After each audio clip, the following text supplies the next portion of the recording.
Everyone, welcome back to my YouTube channel Sakshi AIIMS. Guys, आज इस video में मैं बात करने वाली हूँ एग्ज़ाम के टिप्स और स्ट्रैटेजी के बारे में, जो कि एम्स बीएससी नर्सिंग और पैरामेडिकल के लिए है। और मैं इस टॉपिक पे इसलिए बात करना चाहती हूँ क्योंकि कभी कभी ऐसा होता है कि हमने बहुत ज़्यादा हार्ड वर्क करा लेकिन हम सही डायरेक्शन में काम नहीं करें, इसीलिए हमारा सिलेक्शन रुक जाता है। तो हम ऐसा बोलते हैं कि हमने इतनी मेहनत करी बट मेरा सिलेक्शन नहीं हो पाया। एक्चुअल में उसका रीज़न ये होता है कि सही डायरेक्शन में वो मेहनत नहीं किया गया, इसीलिए। और जितना ज़्यादा मेहनत करना ज़रूरी है उतना ही ज़्यादा सही डायरेक्शन में मेहनत करना ज़रूरी होता है। तो आज मैं आपको वही स्ट्रैटेजी और टिप्स दूंगी कि कैसे कैसे आपको करने हैं। तो सबसे पहले तो एम्स बीएससी नर्सिंग की बात करते हैं। तो एम्स बीएससी नर्सिंग में फिजिक्स, केमिस्ट्री, बायो और जीके आता है। जीके जो होता है वो 10 होता है और 30 फिजिक्स, केमिस्ट्री, बायो होते हैं। ठीक है। तो फिजिक्स, केमिस्ट्री, बायो में सबसे ज़्यादा आपको ध्यान देना है, जो कि स्कोरिंग होगा वो पहले बायो होगा। तो सबसे पहले तो आपको बायो का प्रॉपर रिवीजन ज़रूरी होता है, क्योंकि 30 में से 30 लाना ज़रूरी है।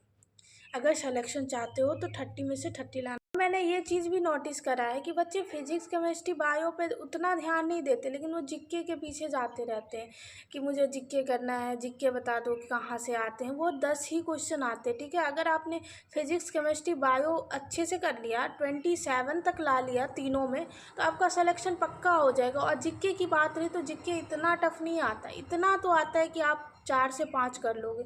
और 4 से 5 तो हर बच्चा कर ही सकता है, इतना रहता है। और कुछ जो होते हैं जीके के क्वेश्चन, वो तो थोड़ा सा रहता है टफ, तो वो सबके लिए टफ होता है। ठीक है। कोई ऐसा नहीं है कि कोई स्पेसिफिक बुक है उस बुक से आता है वो जीके, ऐसी कोई बात नहीं है। ठीक है। तो जीके से ज़्यादा आप फिजिक्स, केमिस्ट्री, बायो पे ध्यान दो। तो अब मैं बात करती हूँ बायो की। बायो कैसे पढ़ना है इसके बारे में बताऊँगी। तो बायो के लिए रिवीजन बहुत ज़रूरी है, क्योंकि आप अगर 30 में से 20 नंबर बायो में लाते हैं तो फिर आपका सिलेक्शन का चांसेस बहुत कम हो जाता है। मैंने आप लोगों को बायो रिवीजन के लिए स्ट्रैटेजी बताई थी, उसमें मैंने बताया था कि आपको कैसे करना है। उस स्ट्रैटेजी को आप लोग देखो। ठीक है। उसमें ऐसा है कि आपने 1 वीक तक पढ़ा, उसके बाद फिर 1 वीक तक आपने 10 चैप्टर, 20 चैप्टर, जितना आपको हो सकता है, एक इजी चैप्टर लेना था, एक वो हार्ड चैप्टर लेना था अपने अकॉर्डिंग। ठीक है। और उसको एक दिन में वो करना था, ऐसे कर करके करना था 1 वीक तक। ठीक है। 1 वीक में अप्रॉक्स 14 प्लस चैप्टर आपका तैयार हो जाता है। उसके बाद फिर उस 1 वीक के बाद जो टाइम पीरियड आता है, उसके 3 दिन में आप जो पढ़ा उसको रिवीजन करना। ये बहुत ही अच्छा तरीका है रिवीजन करने का, जिसे मैंने भी फॉलो करा था। बहुत ही अच्छा तरीका, अगर इससे करते हो तो बहुत अच्छी बात है। बाकी अपना अपना होता है कि कैसे आप करते हो, तो वो अलग थिंग हो गई।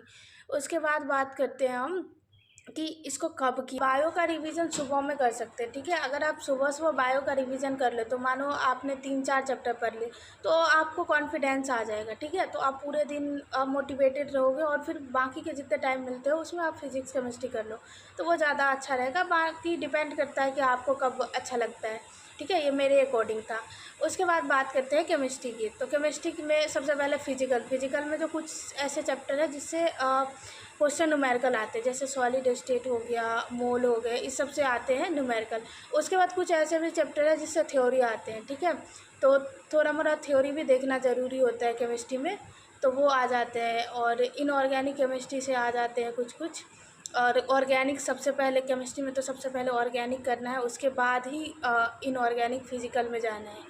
ठीक है। क्योंकि ऑर्गेनिक में नेमिंग रिएक्शन तो देखना ही देखना है, 4-5 नेमिंग रिएक्शन से आ जाते हैं, और 4-5 नंबर बहुत इंपॉर्टेंस रखता है। और इसके लिए बता दूं कि फ़िज़िक्स के लिए ज़्यादा 12th लेवल से आते हैं। ठीक है। ऐसा नहीं है कि 11th से आते नहीं है, 11th से भी आते हैं, लेकिन ज़्यादा 12th से आते हैं। तो आप 12th पे ज़्यादा फोकस करो, जिसका अभी 11th अच्छा नहीं है।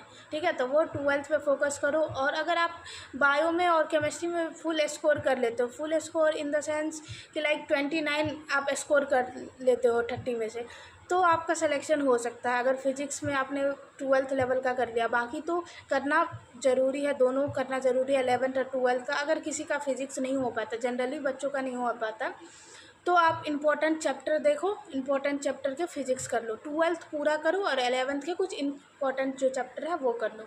तो ये है स्ट्रैटेजी और टिप्स। और भी कोई डाउट हो तो आप मुझे बता सकते हो। सेम चीज़ें अप्लाई कर सकते हो पैरामेडिकल में भी, क्योंकि क्वेश्चन सेम ही आते हैं। बस ऐसा होता है कि पैरामेडिकल में जीके नहीं होता है, बाकी सब कुछ सेम ही रहता है। तो आप सेम चीज़ें अप्लाई